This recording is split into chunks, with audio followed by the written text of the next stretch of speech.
Coming up on Lifestyle. I saw Motown 25 when Michael Jackson did Billie Jean, changed my life.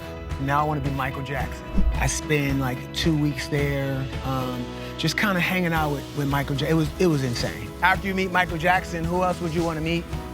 6 months later, we saw each other again at Usher's 25th birthday party. He thought I was someone else, clearly, and it got really interesting. He was a wild, I was still a wild man at that time, okay. yeah. Welcome to Lifestyle, the award-winning life coaching show that helps you live your best life possible. Here's your host, Roy Ice. Have you ever heard a story that didn't just stay with you, but changed the way you see your life? Well, today's guest has one of those rare stories. Known for his work with legends like Tank, Babyface, and Chris Brown, he's built an incredible career as a singer, songwriter, and producer. His story will remind all of us of the strength it takes to keep going and the beauty that can come from struggle. Please help me welcome Bobby Newt. Bobby, thank you, man. Thanks for coming. Have a seat. Oh, it's so great to have you. I thought maybe I was going to get a little moonwalk, a little shimmy. Did you Do we want need that? to do it again? We can if you No, want to. it's all right. It's all right. Next time, because I'm sure we'll want a follow-up conversation. Yes. You've yes. had quite a life. That is an understatement. You started at a young age as a singer, you and your brothers, the Neutrons. Of Yes, course, you can't have a yes. last name like Newt and not have And the not making Neutrons. neutrons. Well, I'll tell you a funny story about that. That's actually my dad's name because my dad was such a narcissist. Like it's Newt and then Ron. Ah. It makes neutrons. Yeah. So it really was about him. So you started singing really young. Yeah. How'd you get started? I saw Motown 25 when Michael Jackson did Billie Jean, changed my life.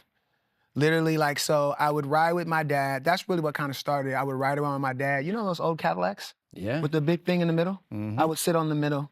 Yeah. And he had all these songs going, the Blue Magic, the Stylistics, Delphonics, Shalimar. And I just would sing along with him. And he was like, this kid, you know? He's got some, Yeah. got some pipes. And you know, our family was, you know, we lived in the projects, you know Yeah. what I mean, in San Francisco, Hunters Point projects. My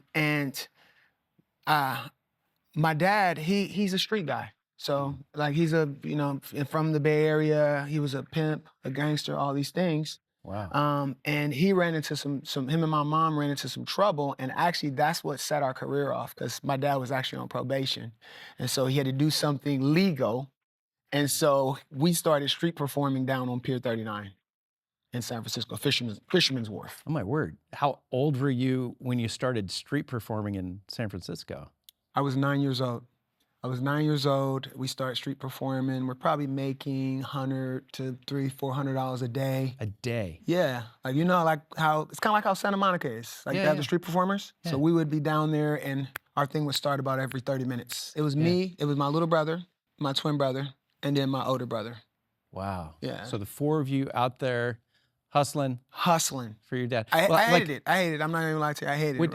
Right? Was it a cappella? Would you sing to No, at boombox, this or- time we're just, they called it strutting or popping. Like we just, you know, all that, you know what I mean? This. We're just we got the beatbox going. Yeah. And we're out these little cute kids dancing. And we had these, you know, these choreography and we just. Now I see why you made so much money. Yeah. Yeah, I mean, there's nothing cuter. I mean, you got these little kids out there doing amazing moves. We felt like it was labor though, because we were little. Like It was labor. Yeah. It was labor for us. We didn't love it, but you know what you kind of learn is that practice makes perfect. Yeah. And so us performing, you know, in front of complete strangers all the time. Yeah. When it came time to, you know, perform in front of somebody that matters, that might give you a record deal or this kind of deal. Yeah. It was nothing to us. We could perform in front of anyone. Talking about record deal, I mean, you were offered a record deal at a young age, at age 15? So the street performing first, then we do every talent show in San Francisco, and now I start to sing. So now we're dancing and singing. Yeah. Because like I told you, I saw Motown 25. Now I want to be Michael Jackson. Yeah. I'm like, oh, I'm getting ready to be him. right? Yeah. So I write my first song, I believe at 10, it was called Elementary Love. About this Well, it has girl. to be at age 10, Of it's course. elementary. Yeah. Elementary Love, Yeah. right. And so we're doing all the talent shows, like we're putting in that 10,000 hours. Yeah. You know what I mean? And then we would go back and forth we called it from the Bay to LA. Yeah. We go back because we're trying to get known, we're trying to get seen. Right. And so literally what we would go down and we would, audition for people and we would sit outside the Jackson's house and we would sit outside of Joe Jackson's office on Sunset. And literally one day, my dad was like, all right, we were hungry, I'm gonna go get you guys something to eat. And the door pops open and I just run through the door. I run in Joe Jackson's office and he pops his head up and he was like, can I help you? and I'm like, yeah, like we've been trying to meet you. I'm like, I'm like your son Michael, I can dance, I can sing. And he's like, somebody come in here and put some music on for this boy. And he came in, and when my dad came back, we was locked in. Wow. And so then he managed us. We recorded a record with Jackson Records. Actually a song I wrote called The Day I Tasted Love. The most amazing thing about that is that he set up a show for us at the Roxy. Famous Roxy. Yeah. And we practiced for 3 months straight, 13 hours a day with a band. And when the show came, I've never been more prepared for a thing in my life. Yeah. The practice makes perfect thing is surreal reps, right? And so the cool thing is that they said, because at the time Michael Jackson he was the biggest star in the world. Like it was insane, right? Yeah. And he was there. And they couldn't say he was there, so they said El DeBarge was there. They was like, El DeBarge is here, and so we're at the Roxy, we get 5 standing ovations. Mike invites us back to the house. I spend 2 weeks there, just kind of hanging out with Michael J. It was insane. Yeah. You gotta think from a small place, San Francisco's pretty small. It's not like LA. You don't see stars running around, you know what I mean? So it was mind-blowing stuff. Yeah. And the thing I take from that is he wrote on my 8x10, again, practice makes perfect. You know what I mean? But so nothing happened from that. We were with Joe Jackson. And we found out that he was blackballed in the game, and so he wasn't able to get us a record deal. So my dream didn't come true yet. So we kind of just go back to the Bay Area, which is even crazier because it's like after you're at this big mansion and you go back to the projects, you go back to your normal life. Kids don't believe you met Michael Jackson. Right. There you are. You're right. There's next to me Michael over there Jackson. on the left. Yeah, that's me on the left, right next to Mike. Yeah. And there's Janet as well and LaToya. Yeah. And some of my dad's friends. But Absolutely. yeah, that was one of the greatest. It kind of messes you up. My wife says it all the time because after you meet Michael Jackson, who else would you want to meet? Other than Roy Ice. Other than Roy Ice? Exactly. No, I say other than Jesus. There you go. Jesus is the only one I need to meet now. And that's the perfect what I thought. mean? That's the perfect thought for us to take a break right now. Don't go away. We've got a bunch of other great people for you to meet coming right up.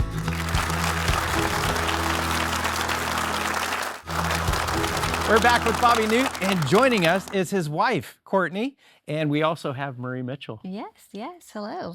Loved hearing your story about how you came up in the music industry. I can't help but notice this beautiful girl next to you. Oh. And where you are now in your career can only be held up with a strong woman by your side. That's right. I want to know about your love story and how you came to be with Bobby. We are coming up on 20 years of marriage, yes, so Congrats. let's see, this was some years ago. But we met, a mutual friend actually introduced us, and I went to his studio and I sang for him. Wow. And his brother, and let's just say it wasn't the best vocal performance on my part. I love it for sound, but she was so nervous. cute. You made her nervous. Yeah. She was so cute. He did. He made me a little nervous. And then went our separate ways, and about 6 months later, we saw each other again at Usher's 25th birthday party, which was a masquerade ball, so everyone had on, masks, and he thought I was someone else, clearly, and it got really interesting. But yeah, here we are. I love it. So I won't ask who you thought she was. It's all right. It worked out. It worked out. For those 6 months, though, you thought about her. No. No. Okay. He was a wild. I was still a wild man at that time. Okay. Yeah, Which leads me, you went through a lot of crises, a lot of tragedies before you guys got married. Talk to me about your life before you met Courtney. Yeah. So, as we talk, my dream finally comes true. Yeah. We get a record deal with MCA Records. I'm 15. I'm like, this is it, But at the time, my dad is on the run from the police. while we're doing this whole thing. We do like a tour, we do Video Soul Train, all those things. I'm like, yo, it's happening. Yeah. But you know, as it happens, you know, the song comes out. My dad kind of pissed the label off, so they didn't really get all the way behind us. Yeah. They tell the police on him. He goes to jail, and then my twin, because we were always music and street. You know what I mean? So then my twin hooks up with the wrong guys, and he starts robbing. He starts robbing people, robbing stores, and on the first of the month in San Bernardino, he robbed a Korean grocery store, and the guy killed him and the other guy that was with him. And from that point on, I just kind of went into a deep dive. I mean, at this point, I'm 16. I mean, you don't know what to do. Yeah. Black people don't really look at therapy as a thing. Yeah. You know what I mean? Especially not back then. Right. We're talking 1991. Mm-hmm. So I'm just wild, and I'm medicating myself with women. And so I would have 4 or 5 girlfriends at the same time, and just, you know, they say hurt people.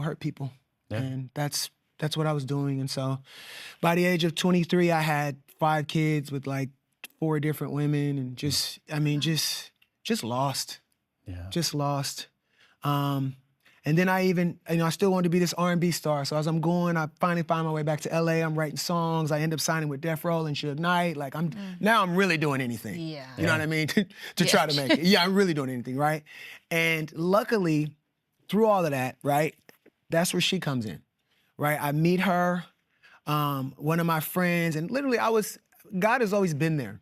Yeah. He's even when in my lowest points, like sometimes I had so much anxiety, I couldn't sleep. I would pray, and then I could sleep, right? And so I knew him, but I didn't know him. Yeah. You know, and so timing is everything. And I think when I met her, God gave me her because he knew that she could help start the healing process.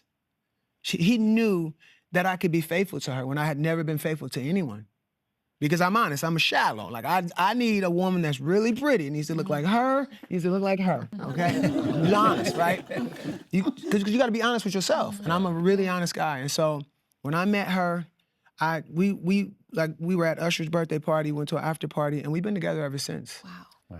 And we were going to church at the same time. Okay, so during that time, were you searching for healing the entire time? No. I was searching for anything that would not help me think about my twin. Wow. So I'm just numbing anything that would numb the pain. I don't do drugs. Right. I'm not a drinker. Mm-hmm. Women was my vice. Wow. Yeah. And God, that's why I say I know it was God, because there's no other way I would have stopped. Yeah. But I meet her, and he gives me something, because she drew a line in the sand where the other women didn't. She drew a line in the sand and was like, if you're gonna be with me, this is what it needs to be. Yeah. And so I was able to be faithful first to her for a year, and then we got married. I'm singing in the choir at the church. Like actually at the time we were in an accountability church. So this pastor would literally call you out in the middle of church. And so in front of everybody. The sermon, you're like, oh, he's talking to me. Yep. Bobby, wake up.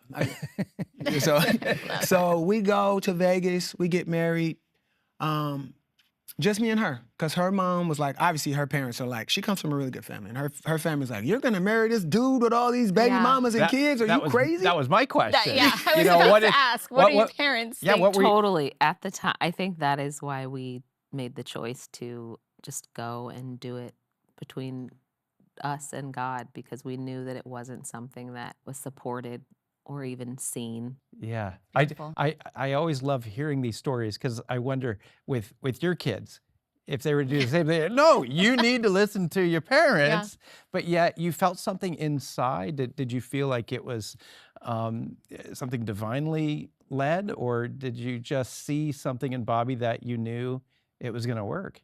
At the time, I can't give myself any credit and say I knew anything divine was happening. I didn't. I was operating purely out of flesh.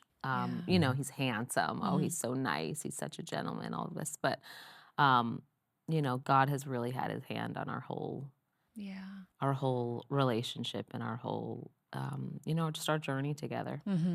Because we couldn't do it without him. No. Right. No, he's so good to do that for us. We get to take a break, but don't go away. We've got a lot more coming right up.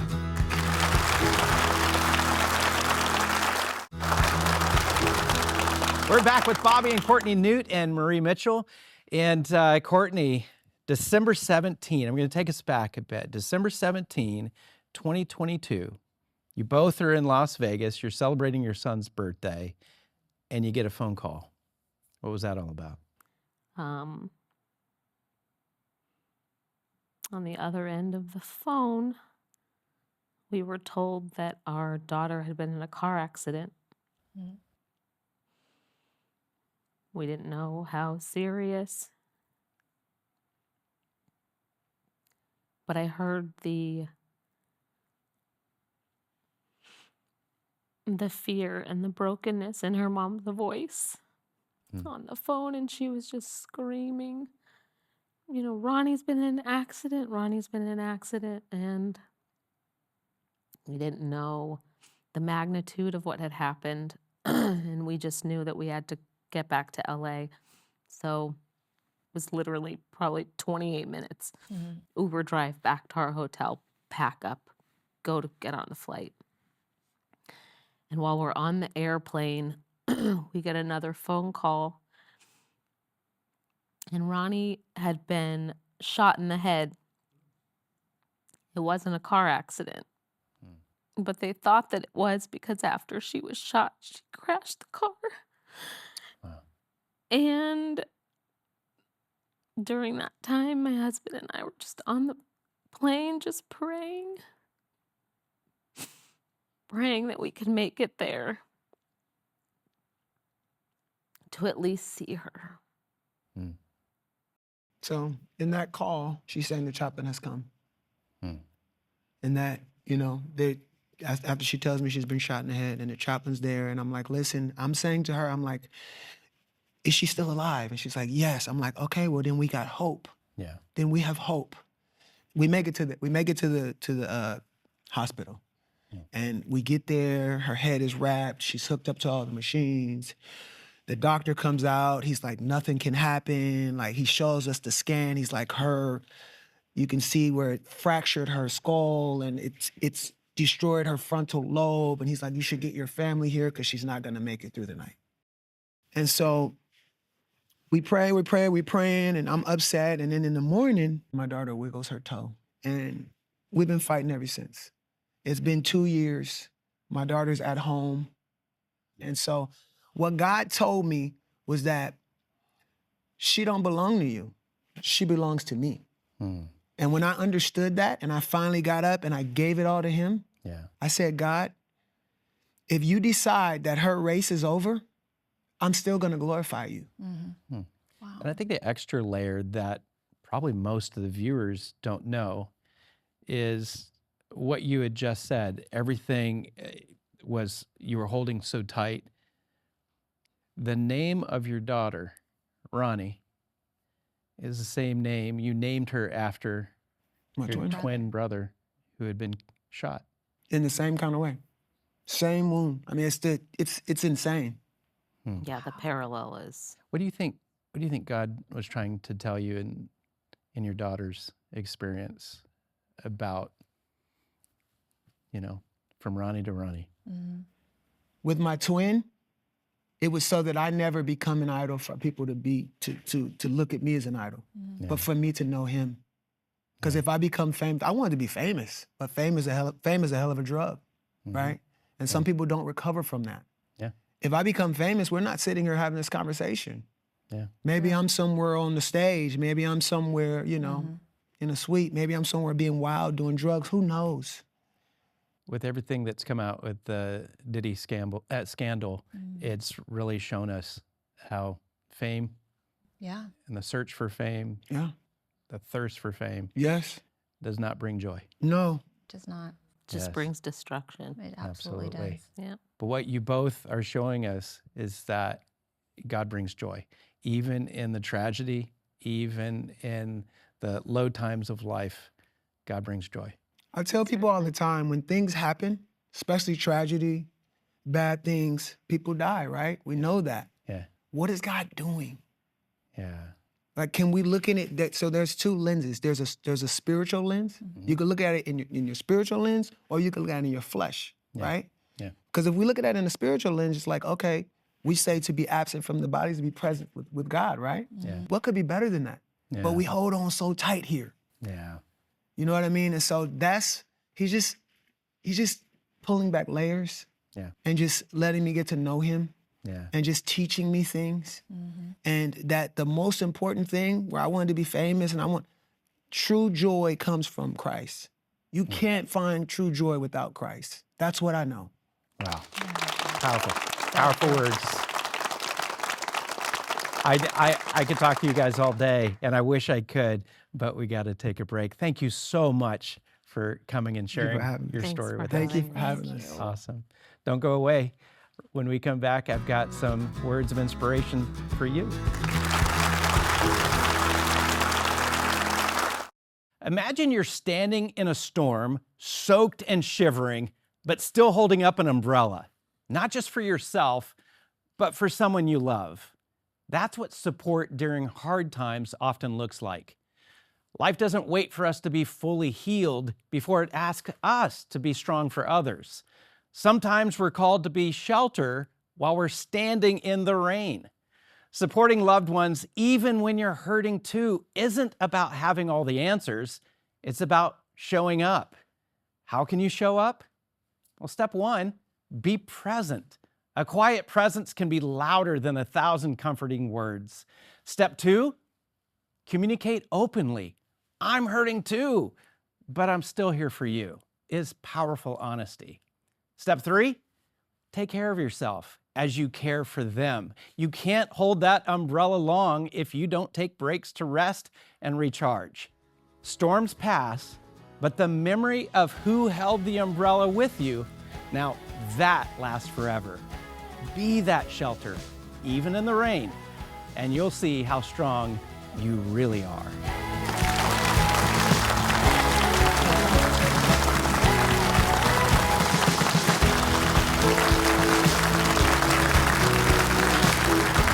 Don't forget that you can find exclusive content on all of our guests. Check us out on social media using the handle Lifestyle with Roy.